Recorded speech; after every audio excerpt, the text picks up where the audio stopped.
Now, shifting gears, this is a fun one. Corporations, lots of money. They know they need to be investing in startups. They know they need to be looking forward to the future. But historically, they've never gotten it right. So Jill, our senior reporter, come on up here, Jill. Jill Petzinger, Tech.eu senior reporter. She's going to be leading a discussion with, who are we talking to? We're talking to Started at KBC, Huera. Did I say it right? Huera X at Telefónica, and AB InBev about how they're trying to get it right. Jill, over to you. Okay. Welcome, guys. Come on stage. Up, folks. Give them a hand.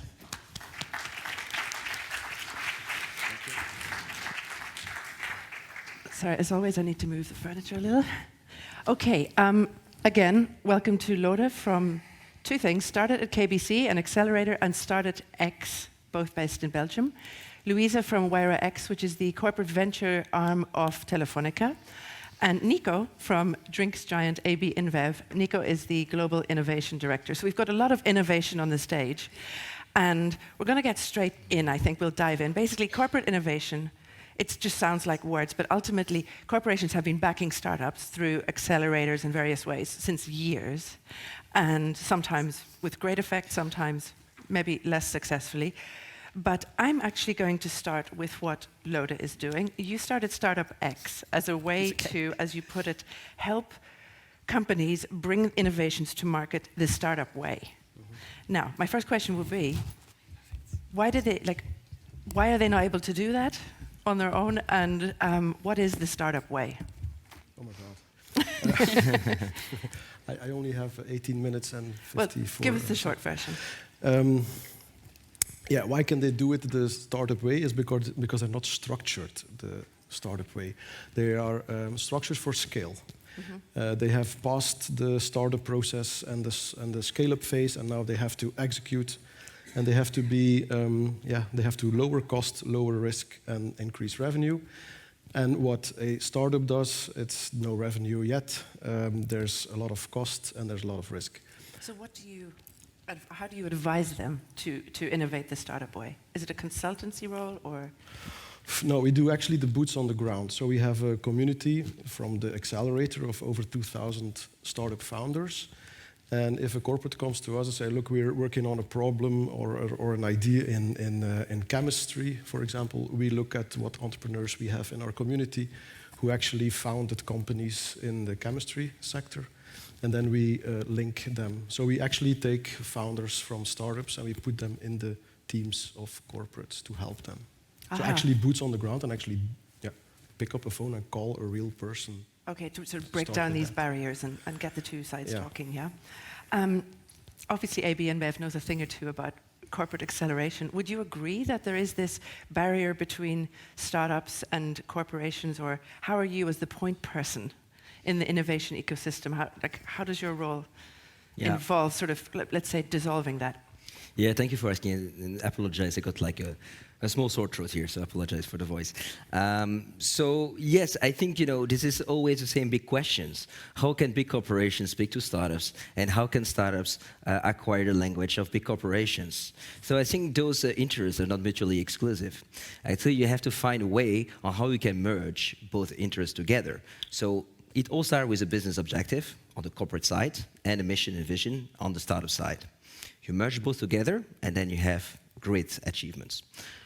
On the other hand, it's very important whenever corporations are working with startups that they bear in mind, for instance, certain KPIs that corporations don't really usually pay attention to.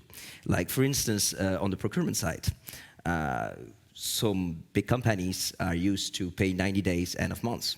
This is not viable, for instance, for small startups. So this is something that corporate innovators have to communicate internally to make sure that this is handled properly, for instance. So this is one thing. Another thing as well is whenever you consider success, KPIs for success, it's important to set a clear alignment between the innovation department, for instance, and the business units who is going to work on this very specific challenge. So should it be marketing, sales, supply, whatsoever, important to set a focus and making sure that once those KPIs are achieved, we either, or not achieved, we either scale together or we kill the pilot. So very important to have clear expectation and clear business alignment as well. And that was also one of my next questions, which is how do you evaluate innovation? Obviously, no hard KPIs. So how does a corporation sort of figure out if all of their efforts in this direction, be that programs, accelerators, investment, if it's working? I mean, because obviously this takes a long time. What do you think to that? Because I know that WyraX used to be an accelerator, now you're a corporate venture capital vehicle. So obviously you have experience of this. Yeah, so the thing is that inside of Telefónica, there are many different investment vehicles. We started doing open innovation in 2011, so more than 10 years ago, and a lot of things changed. In my case, I'm running WyraX, so it's an investment vehicle to do B2C investment. But generally speaking, inside of Telefónica, of course, as investors, it's super important for us to measure the return of our investment. We don't want to lose money, as you know, all the investors in the room. But also for us, being a CVC, you know, we are a venture capital investor, but with a corporate side. We need to be able to match the necessities between Telefónica and the innovation we can find outside in the startups in our portfolio. And in order to do so, we define different KPIs related to the business generated between the startups in our portfolio and Telefónica. And in order to measure the real impact that this may have, we follow the contract value, you know, like the real money that the startup is getting from Telefónica or from Telefónica's customers, because we try to promote like two different approaches. One is by using at Telefónica the different solutions from our companies, and another one is to resell their product, which is also great because it helps us to position Telefónica as an innovative company. Mm-hmm. It sounds quite complex, actually. It is indeed. Yeah. And you know, to do so, and it's something that Nicolas mentioned previously, we have designed different processes and way of working with startups, entrepreneurs, and also other corporations or partners inside the ecosystem, like universities or whatever, to be able to match the startup and entrepreneurial ecosystem with a big multinational like Telefónica in terms of procurement that you mentioned, security, many different things, because you know big companies like Telefónica could be considered like an elephant, like quite slow when moving, but at the same time powerful. And we want to be able to work with, you know, other animals at the startup ecosystem without killing them, which is crucial. Yeah, absolutely. So, Can I add something to please that? go ahead. There's something funny about KPIs and measurement within especially corporations, and not only when they invest in startups, but also when they invest in their own people. It's when you need to have a good governance and a good process inside the company to coach and help these startups thrive or these entrepreneurs thrive, and you guys have that. But it's very funny because I often see corporates who measure the speed where startups or their investments proceed, but they put people in a box first. So it's like I put you in a box, and then I'm going to measure how fast you can run. What do you mean by they put people in a box? The process is if things like, for example, the procurement thing is not solved, if the company culture of the startup is not respected, if the founders are not respected in their role as being a CEO, and suddenly there's the CEO of the company. We've had that case where a corporate invested in a startup, and the CEO needed to change his title because the CEO of the corporate didn't want. There was only one CEO. Oh, God. So like a hierarchical issue. So, Okay. Yeah, so that shit. If How you do don't you- solve that shit, then How do you solve that? Solve that shit at AB InBev. Thank you for the question. Also, something I would like to add on top of what my colleagues here said on stage. First, about the funnel and about how you can measure success. So I think there is no, indeed, clear KPI always for track record of success, but I think you have to look at things on a holistic view. Meaning by that, looking at what are the different stages in your innovation funnel, starting very large and then funneling that down with your MVP, product market fit and the likes, and then eventually scale up or not. And by the number, I would say by how successful is your funnel eventually in terms of conversion rate, and now on absolute numbers. I think this is very important if you want to keep having a long-term view for innovation within the company and not killing the chicken and the egg, if I can say so. Mm-hmm. And then to piggyback as well on what you just mentioned as well regarding the corporate ecosystem. I think this is crucial. This is very important. This is why at ABI, basically, we have set up different entities. So we have our global innovation office, for which I'm working, called the Beer Garage, where headquarters are located in Mountain View, California, and mainly focus on digital innovation, as well are corporate accelerators and the like, corporate incubators. That, for instance, the next batch is going to take place this summer in Mountain View, California, with employees from all around the world to solve existing business problems for ABIs across the world. Then we have another one in Tel Aviv, really focused on agri-tech and food tech, for instance. And we have a third one in Bangalore, India, focused on fintech and operation techs. So for all of those different beer garage innovation hubs located around the world, well, we do have very specific, let's say, ecosystems connected, interlinked all together. Universities, you mentioned it, incubators, accelerators, government, startups, so all VCs, of course, and CVCs. So the full ecosystem is very important for startups to thrive, and as well for big corporations like us to find a real meaning and a real purpose within this ecosystem and making innovation work eventually. Now that's interesting because we were talking a few days ago about the push-pull effect. Is there vast amounts of innovative startups out there that you guys compete for, or do they come to you? And how do you make yourself attractive as a potential corporate umbrella to live under? Do you think about that at all? You can take it, Luisa, yeah? I'll be happy to follow. Yeah, in our case, what we do is what we call a mix between fishing and hunting, right? And it's funny because if you think about it, Telefónica is a big brand, but not in every single country or ecosystem in the world. And this is something we know really well at WireX because our scouting strategy is focused outside of the Telefónica's footprint. So we really need to focus on hunting for startups instead of fishing, which is what we can do in our footprint where we have, a quite brand and we have been operating there for years. So we try to combine both, but in any case, you always need to have a clear value proposition, first to differentiate from traditional VCs, right?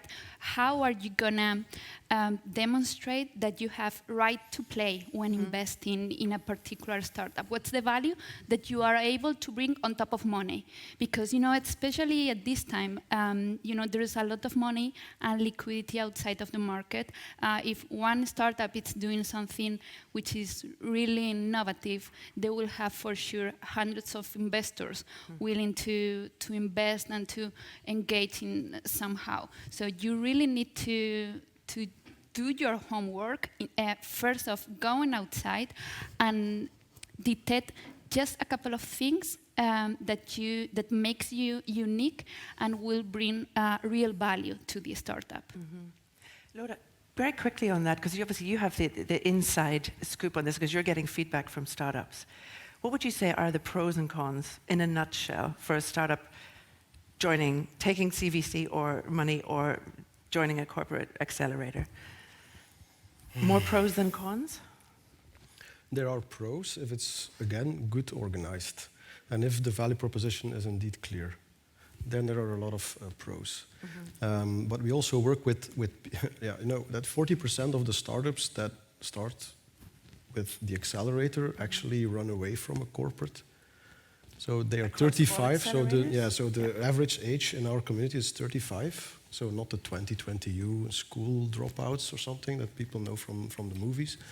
It's actually 35, and they leave, almost half leave a corporate because they had an idea and the corporate wasn't there to support them. But within what time frame do they leave? After several years? 10 or- years, yeah, 8 or 10 years. That seems like a kind of a long time, though, no? Like a good long time to be in an Yeah, but accelerator. Belgium No? doesn't have the educational system to promote entrepreneurship when you leave school. Ah, I get it. Okay. So, And do you solicit feedbacks from the startups in your ecosystem to sort of monitor Yeah. what they're getting from the experience? Yeah. Yes, I would also like to piggyback on the remark there about like the competition within for startup within or among different corporations. Personally, I don't feel there is competition to work with dedicated startups. On the contrary, I think there is like a virtuous circle of different corporations or different big actors in the innovation ecosystems willing to partner together in order to reach greater goals. So, for instance, if I take, let's say, internal examples, ABI has set up together with other corporate partners what we call the Dream Tech Alliance, which is basically tech alliance, like his name mentioned it, with the big corporations like IBM, SAP, Salesforce, Orange, and the likes, in order to co-innovate together, run pilots together, and the like. So this is one thing. We also have another initiative called the 100 Plus Accelerator, aiming at solving pressing environmental and sustainability issues, for instance. And for that, we are actually recruiting startups to work in our accelerator in order to fulfill those greater goals. And for those, actually, this year, we also partner with Coca-Cola and with Colgate-Palmolive to run this accelerator all across the world. Again, I think... And then maybe the last one as well I would like to bring as an example is a great collaboration that ABI together with Nestlé, Procter & Gamble and Deme had 1 year ago, 2 years ago, together with the European Innovation Council, which was called Planet Tech. So again, attracting talented startup that went through the European Innovation Accelerator or SME instruments, and so pre-curated and presented towards this audience of different manufacturers to work together in order to fulfill those greater goals.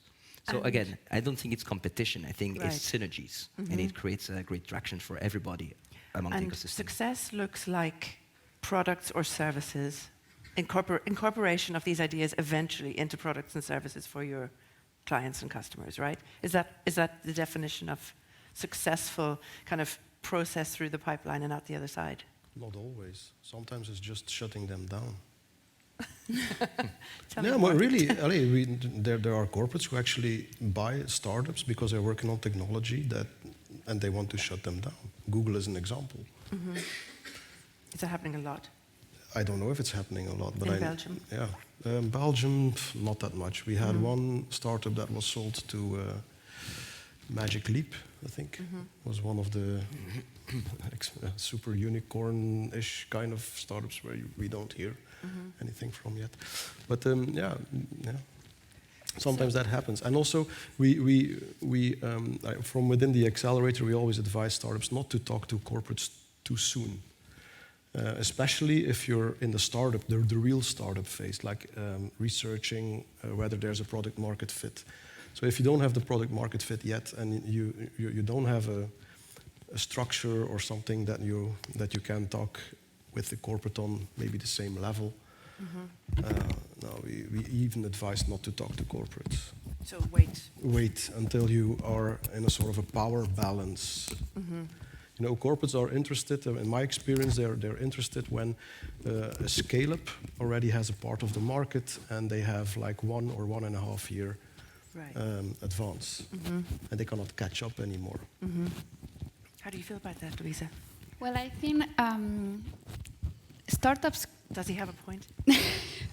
So startups can start, working with corporates as soon as they feel they are ready for it, and it's something that you can see when you analyze also other models, like for example venture building, which is corporates and entrepreneurs creating startups together since day one. But something that I think it's important, and we have adapted, for example, our thesis to move directly on what you said. We always tell to our entrepreneurs, we don't want to be your first customer, right? Because you don't have to rely on Telefónica or Wayra or, a big player who has invested in your company to bring you business or to tell you you have to adapt your roadmap this way or that way, because that's not what corporates should do. So at the beginning, when we partner or invest in startups on early stage phases, we try to support them on building the product, defining a go-to-market strategy. But, the entrepreneurs are the ones running the company, not Telefónica or the other investors. So we are there just to give them our advice, the best of our knowledge, but it's their company. Yeah. So it feels to me it's all about having this perfect balance that needs to be constantly tweaked and adjusted for the best kind of relationship, right? Yeah. Okay, well, thank you so much, guys. That was really, really useful. I've learned a lot. Thank you. Thank you very much.